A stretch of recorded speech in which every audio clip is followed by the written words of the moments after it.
আদলটা, চেহারা মুখবয়ের যে আদলটা একটু মান্না ভাইয়ের মতো আসে, এবং ও চেষ্টা করে, কারণ কাউকে অনুকরণ করা, কোনো বড় সিনিয়র কিংবদন্তিকে অনুসরণ করা এটা দোষের কিছু নাই। রাসেল মিয়া সেটা করার চেষ্টা করে। রাসেল মিয়া শুধু যে মান্না ভাইকে ফলো করে তা না, আরও বড় বড় যারা কিংবদন্তি, যারা অনেক অনেক অভিনয়ের প্রতিভা দিয়ে স্বাক্ষর দিয়ে বড় বড় ছবি জয় করেছে, তাদের সবার অভিনয় সে ফলো করতে চেষ্টা করে তাদের ভালো ভালো গুণগুলি নিজের ভিতর আয়ত্ত করতে। রাসেল ভাই, আপনাকে মান্নার সাথে তুলনা করে অনেকে, আপনি কি বলবেন? আমি দেখেন, আজ পর্যন্ত আমার মুখ দিয়ে আমি একটা কথা বলছি যে মান্না ভাই, ওনার একটা পায়ের যে জুতা, এটা বহন করার ক্ষমতা আমার নাই, যোগ্যতা আমার নাই। তবে আমি শুধু একটি কথা বলবো, মান্না ভাই মারা গেছে আজকে প্রায় 19 বছর।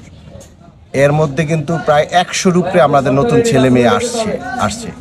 কারো ছবি রিলিজ হইলে এই কথাটা কিন্তু বলে না যে মান্না ভাইয়ের ছবি আসছে। আমার ছবি দেখেন, আল্লাহর রহমতে ঈদ ছাড়া রিলিজ করলেও আমার প্রডিউসাররা কিন্তু টাকা পায়, ব্যাক পায়। এবং মান্না ভাইয়ের যে গণমানুষের যে দর্শকগুলো ছিল, সেই দর্শকগুলো কিন্তু হুমড়ি খেয়ে আমাদের ছবি দেখতে হলে সিনেমা হলে যায়।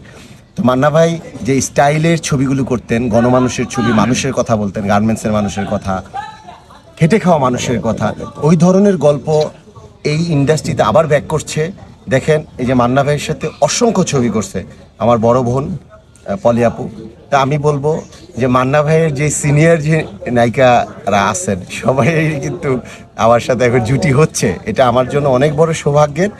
আর এই সৌভাগ্যটাই আমাকে মানে তৈরি করে দিছে আমার বড় ভাই, খুবই আমার কাছের বড় ভাই শিমুল মাহমুদ। এই যে গানটা আজকে আপনারা শুনছেন, এটার গীতিকার সে, হ্যাঁ, শিমুল মাহমুদ ভাই।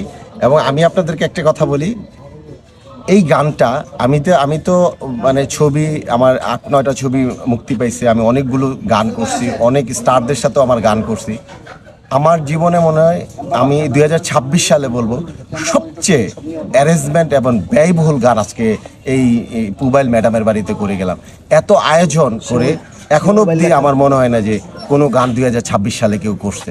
আমি বিশ্বাস করি না, এই ছবি আমি তো বললামই যে আমাদের এই গানের অক্লান্ত পরিশ্রম করে মাইকেল বাবু কাজ করছে। আমরা সবাই এখানে টিমওয়ার্ক ভাবে কাজ করছি। অনেকগুলি নাচের ছেলেমেয়েরা এখানে আছে।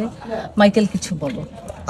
আমরা যে গানটা করছি, এই সিনাপ ফিল্মের গান করছি। গান দিয়ে শুরু হলো রাসেল ভাই, পলি আপু, মেহেজাবিন, আর হলো আমাদের আরেকজন আর্টিস্ট আছে শিমুল ভাই, রাসেল ভাই, বাবু ভাই, আমাদের ডিরেক্টর রিদম খান শাহিদ। গানটা লিখেছেন আমাদের প্রিয় সবার প্রিয় শিমুল মাহমুদ ভাই, ওনার লেখা এবং সুরে গানটা চমৎকার একটি গান। মিউজিক করেছেন রিয়েল আশিক। আমাদের তারার দেশের প্রযোজনায় আমরা যে কাজটা করলাম আজকে, খুব আয়োজন, ব্যান্ড পার্টি, নাচের ছেলে মেয়ে, কস্টিউম, ড্রেস লোকেশন সব কিছু মিলে পাঁচজন আর্টিস্ট আমাদের, মানে সুপার অ্যারেঞ্জমেন্টের একটি গান হচ্ছে, যে গানটি দর্শক নন্দিত হবে এবং ভালো মেকিং হচ্ছে, সুন্দর মেকিং হচ্ছে আমার রিদম খান শাহিন ভাই ডিরেকশনে, এবং আমার বাবু ভাই যিনি হচ্ছে টোটাল অ্যারেঞ্জের, মানে টোটাল কিছু আমাকে অ্যারেঞ্জ দিয়ে সাপোর্ট দিচ্ছে। সব কিছু অবদান আমাদের এই বাবু ভাই, বোরহান বাবু, সেই বাবু ভাইয়ের অ্যারেঞ্জে, রিদম খান শাহিনের ডিরেকশনে, আমার কোরিওগ্রাফিতে। আমার সাথে একজন আছে, এই হোসেন নিজু, আমার সাথে কাজ করছে এখন, নিজু কোরিওগ্রাফিতে কাজ করছে।